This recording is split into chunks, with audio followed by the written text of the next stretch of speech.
Adolescentes en casa, hoy te saco las ganas de tirar sus zapatillas a la basura.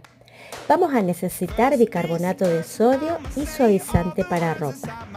Integramos bien los dos productos y nos va a quedar como si fuera una arena húmeda. Tengo estos moldes de silicona que voy a usar. Si no tenés, podés armar bolitas con las manos. Vamos a dejar que se seque bien. Luego ponemos en una bolsa de gasa o tul y van directo a las zapatillas. Y así le decimos chau a los malos olores.